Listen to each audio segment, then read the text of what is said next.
Hello everyone, कैसे हैं आप लोग। मैं सत्येंद्र सिंह आपके अपने चैनल इंडियन पीसीएस एकेडमी में बहुत बहुत स्वागत करता हूं। आज मैं आपके सामने लेकर आया हूं एक थोड़ा सा महत्वपूर्ण टॉपिक।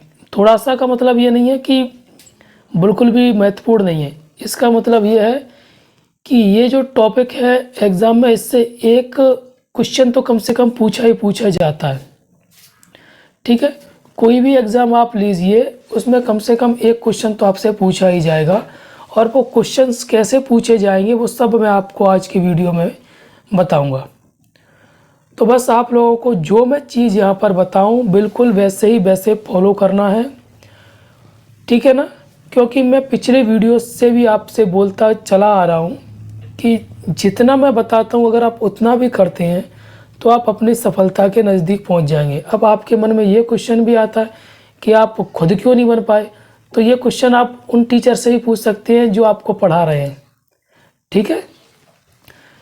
क्योंकि ऐसा ज़रूरी नहीं है कि जो टीचर आपको पढ़ा रहा है वो खुद सिलेक्ट हो। कभी कभी जो व्यक्ति फेल होता है वो सफल आदमी से ज़्यादा अनुभव लेकर बैठा होता है। क्लियर। कारण मैं बताता हूँ, मतलब कैसे कारण, देख सुनिए। अगर कोई व्यक्ति सफल होगा तो उसको सिर्फ एक चीज़ पता होगा कि सफल कैसे होना है, ठीक है। और जो व्यक्ति असफल होता है उसको ये भी पता होता है कि व्यक्ति असफल किन कारणों से होता है, ठीक है। तो उसके पास दोहरा अनुभव होता है। तो मैं आपको बस ये बताना चाहता हूँ कि आपको असफलता से दूर, यानी असफलता से कौन सी चीज़ें बचा सकती हैं, ठीक है। तो अगर आप असफलता से बच जाओगे तो सीधी बात है आप सफल हो जाओगे। क्लियर। तो जितना मैं यहाँ पर कराऊँ आप उतना कम से कम, मैं बोल रहा हूँ कम से कम, ज़्यादा तो आप कर सकते हैं लेकिन मैं कम से कम की बात कर रहा हूँ कि इससे कम में काम नहीं चलेगा आपका। ओके। तो जो स्टूडेंट पहली बार क्लास ले रहे हैं उनको मैं बता देना चाहता हूँ कि जो हमारी क्लास है, जितने भी कॉम्पिटिटिव एग्ज़ाम होते हैं, जितने भी, जैसे एग्जांपल के तौर पे मैं आपको बता दूँ, स्टेट पीसीएस मान लीजिए, यूपीएससी, एसएससी, रेलवे, कोई भी पुलिस कांस्टेबल, एसआई, जितने भी एग्ज़ाम होते हैं जिसमें ज्योग्राफी सिलेबस में है, वो सारे स्टूडेंट इस क्लास को ले सकते हैं। ओके। और मैंने कल के वीडियो में क्या बताया था कि जो भी विद्यार्थी मेरे शहर के आसपास या बाहर से अगर आप आ सकते हैं तो उनका भी वेलकम है। ऑफलाइन क्लास उनको मैं फ्री दूंगा, कंटेंट फ्री दूंगा। बस कंटेंट जो होगा वो पीडीएफ के फॉर्म में होगा, प्रिंट आपको खुद कराना पड़ेगा, ठीक है। जो भी स्टूडेंट अगर जिनको लगता है कि सर की ऑनलाइन क्लास में हमें अच्छा लगता है उनसे पढ़ना, उनका कंटेंट अच्छा है, तो आप मुझसे ऑफलाइन पढ़ सकते हैं। क्योंकि आप सभी को पता है कि ऑनलाइन से ज़्यादा हमें ऑफलाइन में फ़ायदा होता है। लेकिन हम ऑफलाइन क्यों नहीं पढ़ पाते, क्योंकि हमारी आर्थिक स्थिति सही नहीं होती है, हम उन चीज़ों को नहीं खरीद पाते हैं, नहीं ले पाते हैं, इसलिए हमें ऑनलाइन पढ़ना पड़ता है, ठीक है। तो जो हमारा ज्योग्राफी का माध्यम है वो हिंदी है। पिछले वीडियोस तो आप देख सकते हैं, पूरा हम हिंदी से कराते हैं। और यहाँ पर जो भी हम करा रहे हैं सिर्फ प्री के हिसाब से ही नहीं, प्री और मेंस दोनों के पॉइंट ऑफ व्यू से आप ये क्लास ले सकते हैं। ओके। तो आज का हमारा टॉपिक है, जैसा आप देख रहे हैं स्क्रीन पर, उद्योग यानी इंडस्ट्री। इंडस्ट्री होता क्या है इसका हम सामान्य परिचय समझेंगे। फिर कौन सी इंडस्ट्री यानी कौन सा उद्योग कहाँ पर है और कितने प्रकार के उद्योग होते हैं, सारी चीज़ें हम यहाँ पर समझने वाले हैं, ठीक है। चलते हैं अपने टॉपिक की तरफ।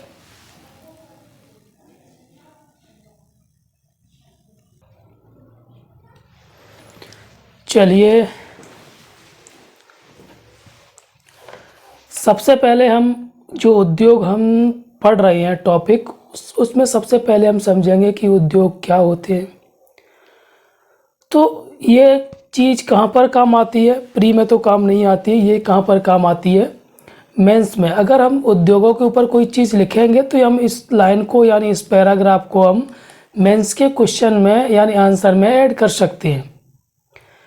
जैसे उद्योग से तात्पर्य ऐसी उच्च आर्थिक क्रियाओं से है।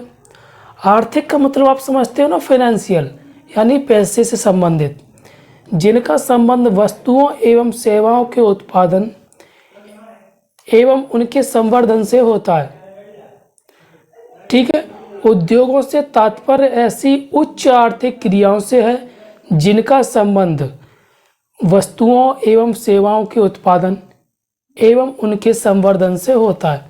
सरल शब्दों में कहें तो एक ऐसा समान वस्तुओं के उत्पादन में अनेक फर्म लगी होती हैं तो यह सभी फर्म मिलकर एक उद्योग कहलाती हैं। उदाहरणतः ऑटोमोबाइल उद्योग जैसे मारुति, टाटा, होंडा, हीरो आदि। दूरसंचार उद्योग बीएसएनएल, रिलायंस, टाटा, एयरटेल आदि। ठीक है, ये सारे क्या है, उद्योगों के एग्जाम्पल हैं। आधुनिक आर्थिक विकास के लिए उद्योगों का विकास वर्तमान समय की एक अनिवार्य एवं आवश्यक शर्त मानी जाती है कि अगर हमें आर्थिक विकास की अगर हम बात करें तो उसमें जो उद्योग होते हैं उसके विकास की महत्वपूर्ण भूमिका मानी जाती है। उद्योगों के कारण गुणवत्ता वाले उत्पाद सस्ते दामों पर प्राप्त होते हैं जिससे लोगों का रहन सहन स्तर में सुधार होता है और जीवन सुविधाजनक होता चला जाता है।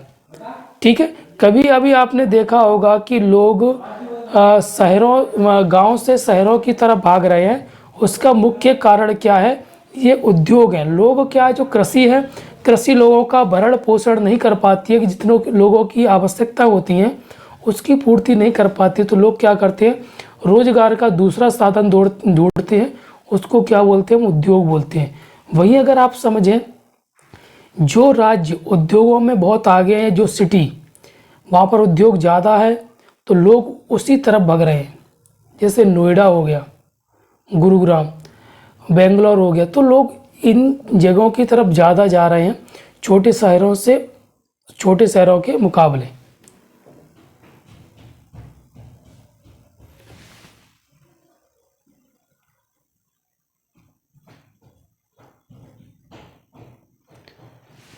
ठीक है, अब भारत में औद्योगिक विकास कैसे कैसे हुआ, अब वो हम समझ लेंगे। इसको जो औद्योगिक विकास का जो टाइम पीरियड था, इसको दो पार्ट में डिवाइड किया गया है। एक था स्वतंत्रता से पहले के, दूसरा था स्वतंत्रता के बाद। तो भारत में औद्योगिक विकास के कालखंड को दो वर्गों में विभाजित किया जा सकता है। एक तो उद्योगों का विकास जो स्वतंत्रता से पहले हुआ था, और वे उद्योगों का मतलब उसको देखेंगे जो स्वतंत्रता के बाद जो उद्योगों का विकास हुआ था। क्लियर? चलिए, सबसे पहले हम देखेंगे स्वतंत्रता से पहले की औद्योगिक विकास, क्योंकि हमसे क्वेश्चन मेंस में पूछ सकता है। अभी प्री में भी कैसे क्वेश्चन आएंगे वो भी हम समझेंगे, लेकिन उससे पहले ये क्वेश्चन हमारे मेंस के लिए है कि स्वतंत्रता से पहले औद्योगिक विकास की भूमिका बताइए, या क्या क्या औद्योगिक विकास हुए। ठीक है, चलिए क्या लिखा हुआ है, स्वतंत्रता पूर्व भारत में औद्योगिक विकास। पूर्व का मतलब क्या होता है, पहले। प्राचीन काल से ही भारत अपने सूती वस्त्रों, रेशमी वस्त्रों, मलमल तथा अन्य कलात्मक वस्त्रों के लिए विश्व में प्रसिद्ध था, लेकिन ब्रिटिश शासन की नीतियों एवं इंग्लैंड में हुई औद्योगिक क्रांति ने भारत के परंपरागत हस्तशिल्पों का विनाश कर दिया। क्यों विनाश किया? क्योंकि भारतीय वस्तुएं ब्रिटेन में मशीन से बनी वस्तुओं मात्रा, मूल्य एवं गुणवत्ता की बराबरी नहीं कर सकी। तो अगर आपसे प्री में क्वेश्चन पूछा जाए कि जो भारतीय वस्तुएं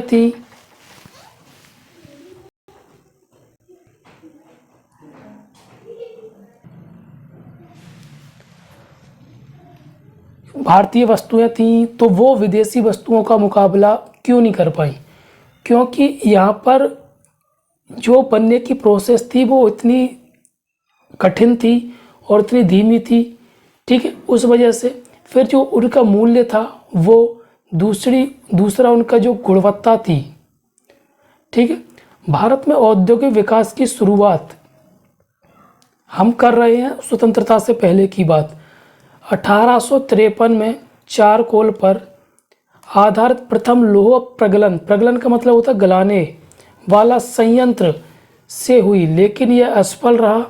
इसके बाद 1854 में प्रथम सफल प्रयास के रूप में कावसजी नाना भाई डावर द्वारा बम्बई, जो तत्कालीन उस समय की क्या थी, उस समय पे बॉम्बे नाम से जानी जाती थी, में सूती मिल की स्थापना की।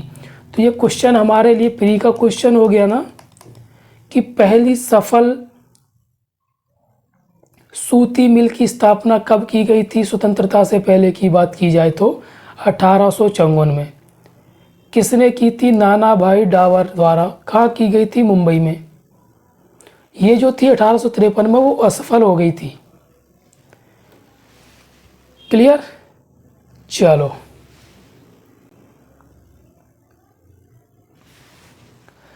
फिर सन 1855 में कोलकाता के पास रिसरा में जूट मिल की स्थापना के साथ ही भारत में आधुनिक उद्योगों का प्रारंभ हुआ। तो 1855 में कोलकाता के पास रिसरा में जूट मिल की स्थापना के से क्या हुआ? आधुनिक उद्योगों का प्रारंभ हो गया। तो आधुनिक उद्योगों का प्रारंभ कब से माना जाता है? 1855 से। ठीक है।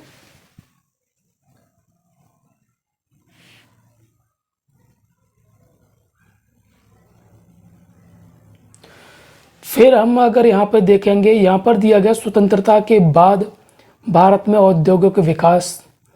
स्वतंत्रता के समय भारत का औद्योगिक विकास मुख्य रूप से उपभोक्ता वस्तुओं तक ही सीमित था। फिर मैं इस लाइन को दोहराता हूँ।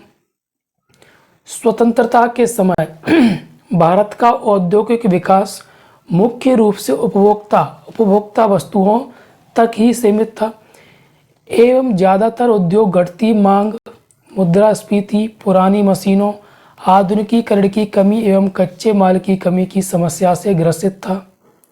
अगर आपसे क्वेश्चन पूछा जाता है कि स्वतंत्रता के बाद से ही भारत उद्योगों को लेकर, कच्चे माल को लेकर क्या अपने आप में सफिशिएंट था, ठीक है ना, संपन्न था? तो नहीं था। परिणाम स्वरूप स्वतंत्रता प्राप्ति के बाद तत्कालीन केंद्रीय उद्योग मंत्री, अब आपसे ये क्वेश्चन भी पूछा जाएगा कि स्वतंत्रता के तुरंत बाद जो उद्योग मंत्री बने थे वो कौन थे? मंत्री कौन थे? डॉक्टर श्यामा प्रसाद मुखर्जी। ठीक है, जिन्होंने 6 अप्रैल 1948 को देश की प्रथम औद्योगिक नीति की घोषणा की गई कि इस नीति के द्वारा देश में सार्वजनिक एवं निजी क्षेत्र के रूप में, सार्वजनिक का मतलब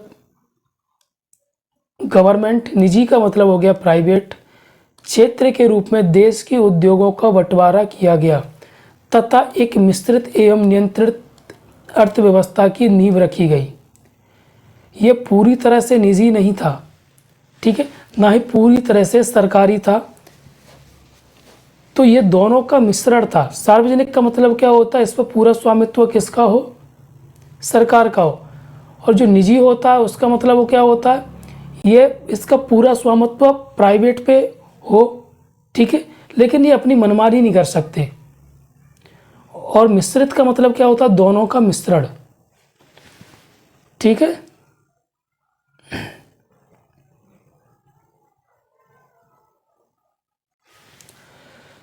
फिर क्या है? 30 अप्रैल 1956 को देश में दूसरी औद्योगिक नीति की घोषणा की गई। दूसरी औद्योगिक नीति की घोषणा कब की गई थी?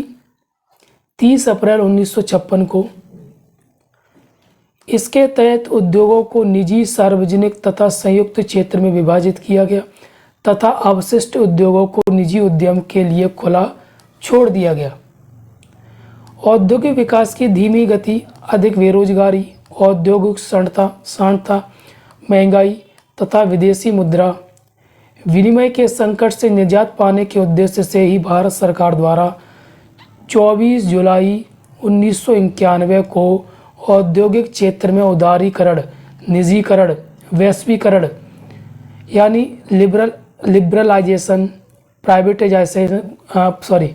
प्राइवेटाइजेशन, ग्लोबलाइजेशन, इसको शॉर्ट में क्या बोल दिया था? एलपीजी की नीति की घोषणा की गई, जिसके द्वारा उद्योगों की स्थापना, लाइसेंस प्रक्रिया को सरल बनाया गया। देखो, इन तीनों चीज़ों को हम डिटेल में तो बाद में पढ़ेंगे, जब हम इकोनॉमिक्स पढ़ेंगे वहाँ पे।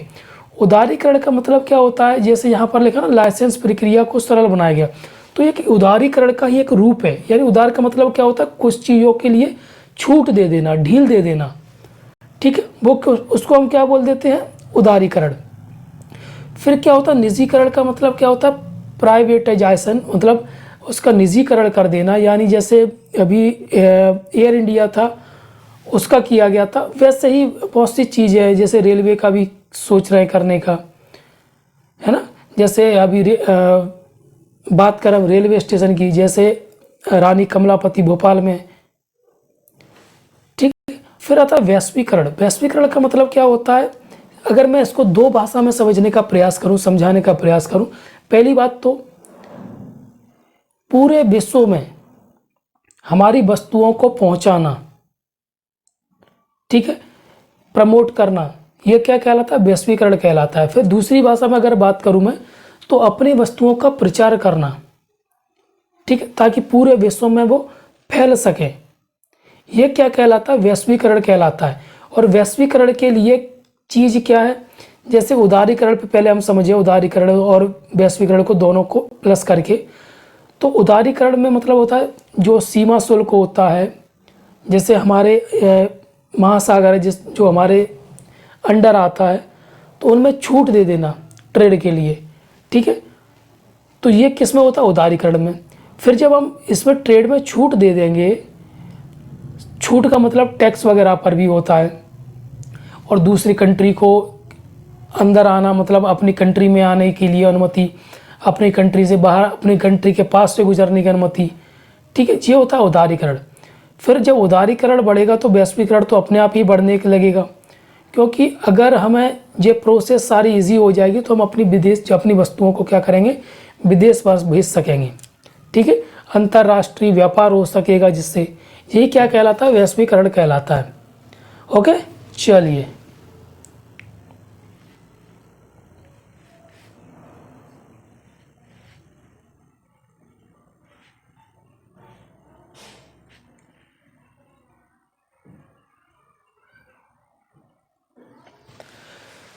और फिर इसमें सबसे पहले हम जो पढ़ने वाले हैं वो पढ़ेंगे धात्विक उद्योगों को, और बहुत बढ़िया तरीके से हम इनको पढ़ने वाले हैं, ठीक है।